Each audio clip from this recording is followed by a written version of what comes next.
Hello दोस्तों, स्वागत है आपका मेरे एक और नए वीडियो में। आपका मेरे चैनल पर स्वागत है। जैसा कि आपको सभी को मालूम था कि अलका बहन जो राजवीर जी का केस दिखा रही थी, उसके बारे में आज रिएक्शन देने वाले हैं। अलका बहन के पास जैसे ही कोई सबूत मिलने की कोशिश करता है तो मिटा दिया जाता है। यही कोशिश में लगे हैं वो लोग। साथ में अलका जी ने बताया कि एक और एफआईआर हो चुकी है, लीगल एक्शन लिया जा चुका है। साथ में ही अलका दीदी ने बताया है कि आप जो राजवीर जी के केस था उसमें और जो मर्डर का केस था उसमें आपने क्यों नहीं बताया कोर्ट का, आपने एफआईआर दर्ज क्यों नहीं करवाई। साथ में ही अलका बहन ने बोला कि आप छोटी सी बच्ची है, आपसे मेरा एक सवाल है कि आप एक छोटी सी बच्ची है तो राजवीर जी के पूरे चैनल और जो राजवीर जी का फ़ोन था उसके पासवर्ड, आप छोटी सी बच्ची हैं तो आपके पास कैसे आए। तो राजवीर जी का जब मौत हुई थी तो राजवीर जी के मौत के बाद तुरंत कोई उनके चैनल पर कम्युनिटी आई थी कि मैं जाने वाला हूँ, तो वो तो मान ले कि राजवीर जी की थी। लेकिन राजवीर जी के जाने के बाद, उनकी डेथ होने के बाद एक कम्युनिटी आई कि मेरे गॉड, मेरे दोनों भाइयों को छीन लिया। तो ऐसा कौन जब इतना दिमाग लगा सकता है किसी इंसान की मौत हो गई हो और वो इंसान कम्युनिटी डालने में लगा हो, ऐसा क्यों।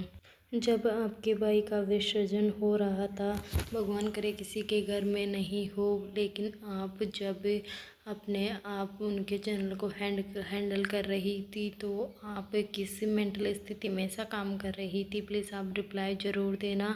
अंशु से मांगे हैं, जो अलका दीदी है वो बार बार यही सवाल पूछ रही है, लेकिन अंशु का कोई वीडियो अभी तक सामने नहीं आ रहा है। साथ में ही एक और इल्ज़ाम अंशु पे लगा था, क्योंकि वो इंस्टाग्राम जब 2-4 दिन हुए थे राजवीर जी की मौत को, तो वो इंस्टाग्राम फ़ोन चला रहा था। उसके आपके पास तो सब कुछ सबूत थे, सभी के मोबाइल फ़ोनों के पासवर्ड पता थे और आपको उनके लोग और सभी पता थे। वो इंस्टाग्राम कौन हैंडल कर रहा था, फॉलो अनफॉलो कौन कर रहा था, ये भी सवाल अंशु से पूछे गए हैं। साथ में ही अंशु पर इल्ज़ाम लगाया है कि भाभी को इतनी सती सावित्री बोलती हो और जो राज है वो भाभी को पता होंगे और भाभी के राज आपको पता होंगे, तो आप दोनों को ही जवाब देना। यहाँ उन्होंने बताया है कि एक और एफआईआर हुई है तो उसके बारे में सपना खुद आपको बताएगी और बहुत कुछ होने वाला है आगे इस केस में। पूरी जो मुखट्टे बचे हैं वो सबके मुखट्टे सामने आएंगे और सभी की पोल ज़रूर खुलेगी। जब अंशु आप अपनी भाभी से अलग हुए थे तो आप दोनों में इतना प्यार था, मेरी भाभी, आप इतना रो रही थी भाभी के लिए। और भाभी के लिए जब भाभी आपसे गांव में मिलने आई थी तो आप भाभी के लिए कितना रोई थी और भाभी के पास, और आज ही भाभी के इतने खिलाफ कैसे हो सकती हो आप।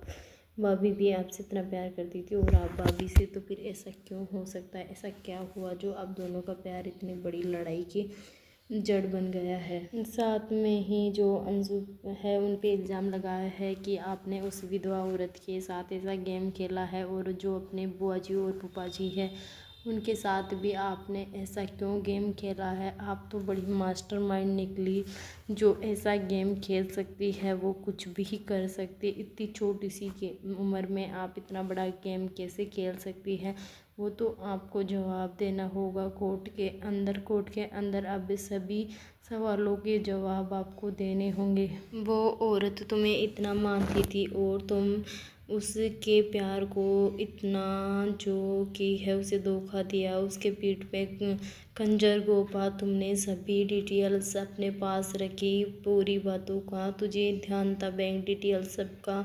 तो तुम ऐसा कैसे कर सकती हो। सपना दीदी तो तुम्हें इतना प्यार करती थी, अपनी बच्ची की तरह पाली थी तुम्हें, तुम सबसे ज़्यादा सपना दीदी के पास ही रहती थी। फिर भी आज आपने ऐसा क्यों किया। वो तो गाड़ी के पार्ट्स थे, गाड़ी के पार्ट्स के बारे में आपने गलत इंफॉर्मेशन दे दी है और जो अलका जी है उन्होंने गाड़ी के पार्ट्स की जानकारी निकलवाई है तो जानकारी बिल्कुल झूठी निकली है। झूठी जानकारी देने वाले कोई भी सज़ा होगी और दोबारा से एक और एफआईआर दर्ज करवा दी गई है और कई सवाल उठ रहे हैं सोशल मीडिया पर इस चीज़ को लेकर और सपना दीदी भी अपना नया वीडियो आएगा उसमें क्लियर करने वाली है अपने सभी सवालों के जवाब, और जो कि अंशु पर और जो पापा जी पर गलत गलत इल्ज़ाम लग रहे हैं। माँ बाप है तो माँ बाप का दुख तो को साथ में ही जो इनके केस को हैंडल कर रही है अलका जी, उन्होंने बताया है कि आपके गेम को तो हम खोलेंगे, इसके पत्ते तो खोलेंगे, और आपका गेम जो माइंड गेम आपने खेला है उनके साथ और जो मम्मी पापा के साथ आपने माइंड गेम खेला है तो वो तो सबके सामने आएगा ही। आपके राज मुखट्टे सभी उतरेंगे अब, और अब ये केस बिल्कुल पूरा न्यूज़ चैनल में भी चलेगा। साथ में ही जो अंशु है उनसे जवाब मांगा है अलका बहन ने कि आपने इतना काम किस सिचुएशन में किया था, जब आपके भाई की डेथ हुई थी तो आप किस सिचुएशन में ऐसा कर रही थी, आप कितनी स्ट्रॉन्ग हो कि आपके भाई की डेथ हो गई और आप सोशल मीडिया का सब कुछ हैंडल कर रही हो। ऐसा तो कोई बहन नहीं कर सकती, लेकिन आप ऐसा कैसे कर रही थी।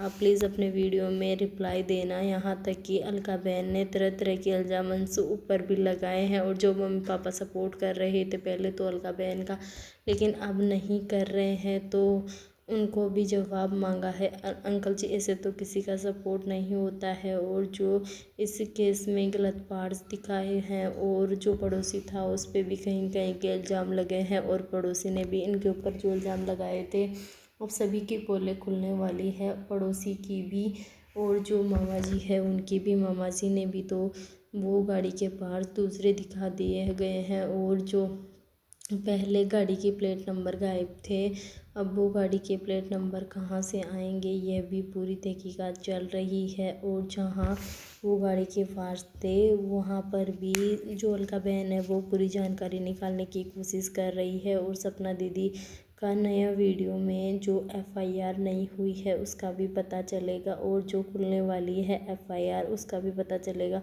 और जो अंशु पे इल्ज़ाम लगा उसका अंशु जवाब देने वाली है अपने वीडियो में। ऐसे वीडियो देखने के लिए मेरे चैनल को लाइक शेयर एंड सब्सक्राइब करना ना भूलें।